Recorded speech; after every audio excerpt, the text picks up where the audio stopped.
The school bus rattled along the narrow suburban road, filled with laughter, chatter, and the restless energy of students returning home. Most kids had their headphones on or were loudly cracking jokes across the aisles, but near the back sat Emily, a quiet 15-year-old girl with glasses and soft brown hair that spilled over her shoulders. Emily was known for being reserved, rarely speaking unless a teacher called on her. To many of her classmates, her silence was an invitation to label her as weak, as someone who could be pushed, mocked, or ignored.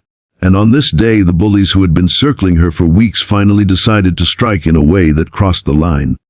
Emily's father, John, sat 2 seats behind her. To the kids, he was just another parent volunteer riding along to make sure the bus was safe. He wore plain jeans and a jacket, looking like any other dad, but what none of them knew was that John had spent 20 years as part of an elite SWAT team. He had kicked down doors, faced armed criminals, and survived ambushes that could have ended his life. Nothing rattled him. But as he watched his daughter quietly sit, eyes fixed on the window while 3 boys crept closer with cruel smirks, he felt a tension in his chest unlike anything he'd ever felt in combat. Because this wasn't just about duty. This was his little girl.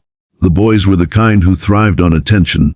Tyler, the ringleader, was tall, broad, and had the arrogant confidence of someone who thought no one could touch him. His sidekicks, Mason and Kyle, laughed at every stupid remark he made, egging him on. They had been tormenting Emily for days, throwing spitballs at her hair, whispering insults, stealing her pencils. But today Tyler leaned in with a new level of cruelty. He wrapped his hand around Emily's neck, squeezing just enough to make her jolt in fear, his grin wide as Mason and Kyle chuckled. "Why so quiet, Emily? Cat got your tongue. Or maybe you like this, huh?" The moment Tyler's fingers touched his daughter's neck, John's world narrowed into a pinpoint. He could hear every breath, every shift in the bus's suspension, every heartbeat in his chest. Years of SWAT training had conditioned him to stay calm under fire, but this wasn't a raid, this was worse. Rage boiled under the surface, but he didn't move yet. He needed to see how far the boys would go, how the others on the bus would react, and how his daughter would handle it.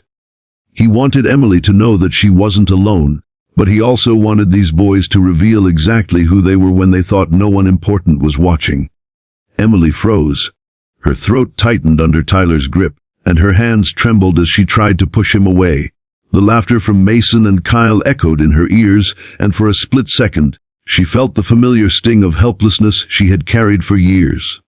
But then something in her shifted. She remembered the words her dad always told her when they practiced self-defense at home. "You're not weak. You're prepared. And when the moment comes, don't freeze. Breathe and move." Her wide eyes flicked up, and for the briefest moment, she saw her father's reflection in the bus window behind her. He wasn't moving, but his calm, steady presence was there, and that gave her strength. Emily shoved Tyler's wrist off her neck, surprising him. The bus went quieter as a few nearby kids noticed the scuffle. Tyler's grin faltered, then returned with something sharper. He leaned in closer, his voice low and venomous. "You think you can push me? You're nothing, quiet girl. Nobody here's going to save you." But he was dead wrong. John rose slowly from his seat, every eye near the back of the bus now locked on him. He didn't need to raise his voice, didn't need to puff his chest. He just stepped forward, his shadow falling over the 3 boys. Tyler's hand dropped from Emily's shoulder as he finally registered the presence towering behind him. John's voice was calm, but it carried the weight of authority that could silence even the loudest chaos.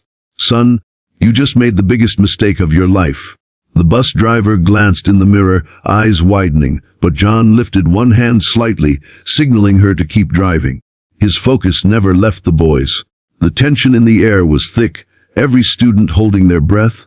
Emily's heart pounded as she looked from her father to the bullies, realizing that the moment she had dreamed of, the moment someone finally stood up for her, was happening.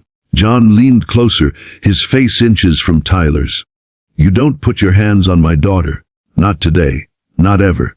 You think you're tough because you've got an audience. I've faced people 10 times scarier than you, armed to the teeth, and let me tell you something. You wouldn't last a second." His voice didn't rise. It didn't need to. The quiet, deadly certainty in his tone made Tyler's smug grin vanish. Mason and Kyle shifted uncomfortably, their earlier laughter dying out. Tyler tried to bluster, stammering, We were just joking, man, chill." But John cut him off with a look that could freeze steel. "A joke is funny when everyone laughs." She wasn't laughing. "You grabbed her neck. That's assault. You want me to show you what happens to grown men who make that mistake?" The bus went completely silent. Even the kids with earbuds pulled them out, eyes wide. They had never seen an adult handle bullies like this. Not yelling, not screaming, but dismantling them with presence alone. Emily swallowed hard, still shaken, but for the first time she felt power rush through her. Not because her dad had stepped in, but because she realized he wasn't just protecting her. He was teaching her how to face them. Tyler's bravado crumbled under the weight of John's stare. He muttered something under his breath and slumped back into his seat, Mason and Kyle following like shadows without courage. John finally broke his gaze, placed a hand on Emily's shoulder, and sat beside her. "You okay, sweetheart?" he asked gently, his voice now warm and steady. Emily nodded, tears threatening to spill, but she smiled faintly. The bus driver didn't say a word. The kids whispered in shock, and for the rest of the ride, no one dared to touch her again. But John wasn't done. He knew bullies like Tyler. They thrived on fear, and if no lesson was drilled into them, they would return worse than before. This wasn't just the end of an incident. It was the beginning of something bigger. And as he sat quietly beside his daughter, his mind was already turning with plans. Because if these boys thought today was the last time they'd feel consequences, they were about to learn what it meant to provoke the wrong father.